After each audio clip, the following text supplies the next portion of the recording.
바이든 미 대통령은 오늘 SNS에 올린 글에서 재선 도전이 목표였지만 대선 후보에서 물러나는 것이 당과 국가에 이익이 된다고 믿는다며 민주당 대선 후보 사퇴를 선언했습니다. 지난달 TV 토론 참패 후 24일 만입니다. 또 남은 임기 동안 오로지 대통령직을 수행하는 데 전념하겠다고 밝혔습니다. 바이든은 대통령으로서 봉사할 수 있었던 것은 인생에서 가장 큰 영광이었다며 이번 주 후반 자신의 결정에 대해 더 자세히 말씀드리겠다고 덧붙였습니다. 바이든 대통령은 지난달 27일 트럼프 전 대통령과의 첫 TV 토론 때 거친 목소리와 웅얼거리는 듯한 대답 등으로 인지력과 고령 논란을 일으키며 사퇴 압박을 받아왔습니다. 정치적 버팀목인 낸시 펠로시 전 하원 의장과 척 슈머 민주당 상원 원내대표에 이어 오바마 전 대통령까지 사퇴론에 가세하자 버티지 못한 것으로 보입니다. 바이든은 자신의 재선을 위해 애쓴 모든 분들에게 감사드린다며 이 모든 일에 파트너가 돼준 해리스 부통령에게도 감사의 뜻을 전하고 싶다고 말했습니다. 특히 자신을 대신할 후보론 해리스 부통령을 공개적으로 지지했습니다. 바이든은 2020년 당 후보로서 자신이 내린 첫 번째 결정은 해리스를 부통령 후보로 지명하는 것이었다며 그것은 자신이 내린 최고의 결정이었다고 말했습니다. 이어 해리스가 대선 후보가 될 수 있도록 전폭적인 지지를 표명한다고 강조했습니다. 바이든 사퇴로 다음 달 19일로 예정된 민주당 전당대회를 앞두고 대체 후보 선정 등을 놓고 미국 대선 구도가 유동칠 걸로 보입니다. 워싱턴에서 SBS 남승입니다. 현지 시간 지난달 27일 첫 대선 토론에 나선 바이든 대통령은 실수에 실수를 연발했습니다. 입을 벌리고 서 있는가 하면 더듬거리면서 말실수를 했습니다. Dealing with everything we have to do with, look, if we finally beat Medicare. 우려 정도였던 나이 문제가 생방송으로 현실로 확인되자 바로 뉴욕타임스를 비롯한 친민주당 언론들부터 후보 사퇴를 요구하고 나섰습니다. 바이든 대통령은 후보 사퇴는 없다고 못 박았습니다. I would not be running again if I didn't believe with all my heart and soul I can do this job. Because quite frankly, 현직 대통령에게 사퇴를 강하게 요구하기 힘든 만큼 민주당 당내 여론은 잠잠했다가 일주일 정도 만에 흔들리기 시작합니다. 여론조사에서 응답자 중에 70%가 사퇴를 원한다는 결과가 나오자 대선과 동시에 자신들 선거도 치러야 하는 하원 의원들 이탈이 먼저 나왔습니다. We must call on him to give the ultimate sacrifice of saying that he will step aside because that's the best way to save our country. 이어서 정치자금을 기부해온 거액 후원자들이 바이든 사퇴 없이는 자금을 댈 수 없다면서 기름을 부었습니다. 그리고 마지막으로 당내 대표급 정치인들이 나섰습니다. He's beloved, he is respected, and people want him to make that decision. 지난주 후반 결국 오바마 전 대통령까지 사퇴를 원한다는 기사가 나왔고 바이든 대통령은 오늘 토론 이후 24일 만에 민주당 후보 자리에서 내려오는 결정을 내렸습니다. 뉴욕에서 SBS 김범주입니다. 남승모 특파원 지난 주말까지도 이런 분위기가 아니었는데 이 바이든 대통령이 갑자기 후보직을 내려놓은 이유 어떻게 봐야 합니까? 네, 무엇보다 앞서 리포트에서 나왔습니다만 당 지도부가 돌아선 게 결정적이었던 걸로 보입니다.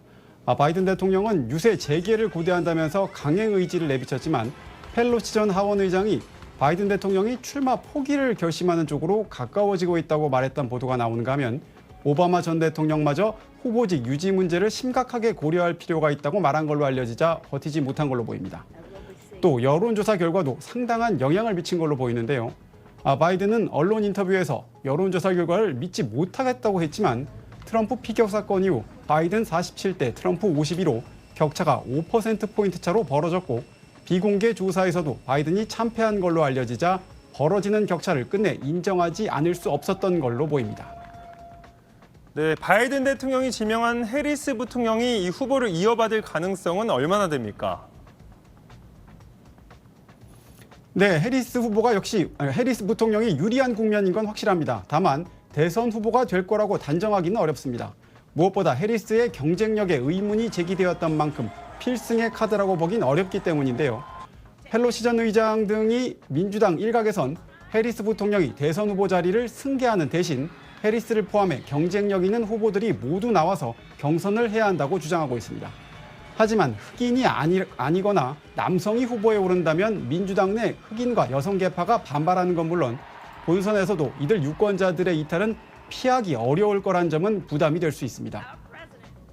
그러면 해리스 부통령 외에 거론되는 후보들은 누가 있습니까? 네, 먼저 민주당 텃밭 민심을 대표한다고 할 수 있는데요. 게빈 뉴섬 캘리포니아 주지사가 있습니다. 또 경합 지역 표심을 노린다면 그레첸 휘트머 미시간 주지사와 조시 샤피로 펜실베이니아 주지사를 들 수 있습니다. 이 밖에 JB 프리츠커 일리노이 주지사와 피트 부티지지 교통부 장관 등도 후보군으로 거론되고 있습니다. 네, 다음 달 19일에 이 민주당 전당대회가 계획돼 있죠. 이거는 예정대로 진행할 수 있을까요? 네, 현재로선 예정대로 전당대회가 열릴지 아니면 연기될지 장담하기 어려운 상황입니다.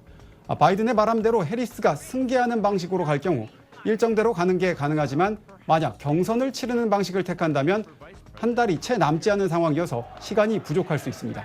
이럴 경우 전당대회 일정을 조정해야 할 수 있는데 이를 놓고도 당내 의견 조율이 쉽지 않을 수 있습니다. 대선을 3개월가량 앞두고 민주당 대선 후보가 교체되면서 바이든 대 트럼프 구도로 진행되던 미국 대선은 완전히 새로운 국면을 맞게 됐습니다. 워싱턴이었습니다.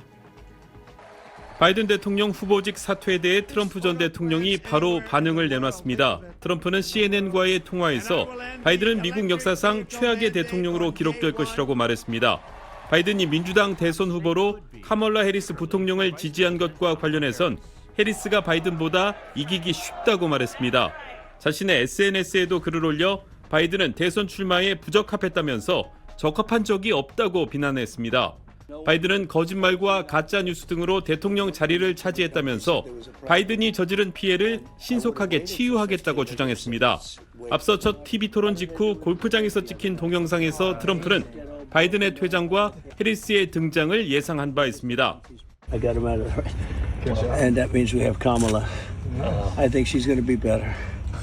She's so bad. She's so pathetic. 병합주 미시간에서 트럼프와 합동 유세에 나섰던 공화당 벤스 부통령 후보도 해리스를 이미 정조준하고 있습니다. I did serve in the United States Marine Corps and build a business. What the hell have you done other than collect a check? 공화당 소속 마이크 존슨 미 하원 의장은 바이든 대통령이 출마가 적합하지 않다면 대통령 직무를 수행하는 것도 적합하지 않다면서 대통령직에서 물러나라고 요구했습니다. 존슨 의장은 그러면서 11월 5일 대선일이 오기를 아주 고대한다고 강조했습니다. 워싱턴에서 SBS 김용태입니다.